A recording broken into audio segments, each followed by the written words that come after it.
Hi friends, అడవులంటే భూమికి ఊపిరితిత్తులని మనం చదువుకున్నాం. అవి గాలిలోని కార్బన్ డయాక్సైడ్ను పీల్చుకొని మనకు స్వచ్ఛమైన గాలిని ఇస్తాయి. కానీ ఇప్పుడు పరిస్థితి తలకిందులైంది. ఒకప్పుడు కాలుష్యాన్ని మింగేసిన ఆఫ్రికా అడవులు ఇప్పుడు ఏకంగా కాలుష్యాన్ని చింపుతున్నాయి. శాస్త్రవేత్తలు తాజాగా బయటపెట్టిన ఈ భయంకరమైన మార్పు వెనక ఉన్న అసలు కారణాలేంటో ఇప్పుడు చూద్దాం. ఈ పరిశోధనను బ్రిటన్లోని university of Leicester, Sheffield and Edinburgh శాస్త్రవేత్తల బృందం నిర్వహించింది. అయితే ప్రొఫెసర్ హైక్రో వాల్టర్ నేతృత్వంలోని ఈ టీం గత 10 ఏళ్ల డేటాను విశ్లేషించి ఈ షాకింగ్ రిపోర్టును రూపొందించింది. వీరి పరిశోధన వివరాలు ప్రతిష్టాత్మక సైంటిఫిక్ రిపోర్ట్స్ జర్నల్లో ప్రచురితమయ్యాయి.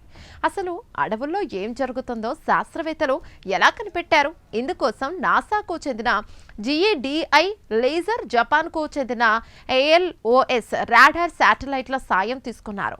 వీటితో పాటు ఆర్టిఫిషియల్ ఇంటెలిజెన్స్ టెక్నాలజీని వాడి ఆఫ్రికా ఖండం అంతా అడవులు ఎలా తరిగిపోతున్నాయో ఒక క్లియర్ మ్యాప్ను సిద్ధం చేశారు. పరిశోధనలో తేలిన అత్యంత దారుణమైన విషయం ఏంటంటే 2010 తర్వాత ఆఫ్రికా అడవులు కార్బన్ డయాక్సైడ్ పీల్చుకోవడం ఆపేసి తిరిగి గాల్లోకి వదలడం మొదలుపెట్టాయి. 2010 నుండి 2017 మధ్య కాలంలో ఆఫ్రికా ఏటా ఏకంగా 106 బిలియన్ కిలోల అటవీ సంపదను కోల్పోయింది. అంటే ఇది సుమారు 10 కోట్ల కార్ల బరువుతో సమానం. అడవులు కార్బన్ను వదలడం అంటే అని మీకు డౌట్ రావచ్చు.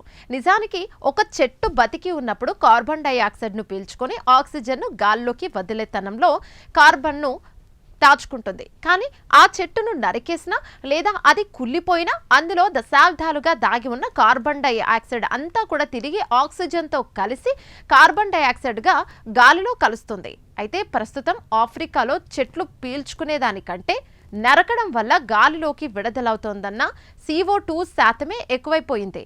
అంటే అడవి ఇప్పుడు కాలుష్యాన్ని తగ్గించే బ్యాంక్ లాగా కాకుండా కాలుష్యాన్ని పెంచే కర్మాగారంలా మారిపోయిందని శాస్త్రవేత్తలు హెచ్చరిస్తున్నారు. ముఖ్యంగా కాంగో, మడగాస్కర్, పశ్చిమ ఆఫ్రికాలోని దట్టమైన వర్షారణ్యాలు విపరీతంగా దెబ్బతిన్నాయి. అక్రమంగా చెట్లు నరకడం, వ్యవసాయం కోసం అడవులను తగలబెట్టడం వల్ల ఈ పరిస్థితి వచ్చింది. చిన్న చిన్న పొదలు అక్కడక్కడ పెరుగుతున్నా అవి పెద్ద చెట్టు కోల్పోయిన కార్బన్ నిల్వ సామర్థ్యాన్ని అస్సలు భర్తీ చేయలేకపోతున్నాయి. అంటే టన్నుల కొద్దీ విషాన్ని పీల్చుకునే పెద్ద చెట్టు మాయమైపోయి ఆ పని చేయలేని చిన్న మొక్కలు మిగలడం వల్ల గాలిలో కార్బన్ డయాక్సైడ్ శాతం ప్రమాదకరంగా పెరిగిపోతోంది. ఈ మార్పు వల్ల గ్లోబల్ వార్మింగ్ మరింత పెరిగే అవకాశం ఉందని శాస్త్రవేత్తలు హెచ్చరిస్తున్నారు. పారిస్ ఒప్పందం ప్రకారం భూమి ఉష్ణోగ్రత పెరగకుండా ఉండాలంటే ఆఫ్రికా అడవులను కాపాడడం ఒక్కటే మార్గం. లేదంటే ప్రపంచవ్యాప్తంగా వాతావరణ మార్పులు ఊహించని రేంజ్లో ఉంటాయని దేశాలన్నీ తమ కాలుష్య నియంత్రణ లక్ష్యాలను మరింత కఠినతరం చేయాలని సూచిస్తున్నారు. చూసారుగా, మనం ప్రకృతిని కాపాడకపోతే అది మనకు ప్రాణవాయువును ఇచ్చే శక్తిని కోల్పోతుందని ఈ పరిశోధన హెచ్చరిస్తోంది. ఆఫ్రికా అడవుల నుండి వెలువడుతున్న ఈ డేంజర్ సిగ్నల్స్ స్టోరీ మీకు నచ్చిందని ఆశిస్తున్నాం. దీనిపై మీ అభిప్రాయాలను కామెంట్ ద్వారా తెలపండి. వీడియో నచ్చితే లైక్ చేసి ఛానల్ను సబ్స్క్రైబ్ చేయండి. Thank you.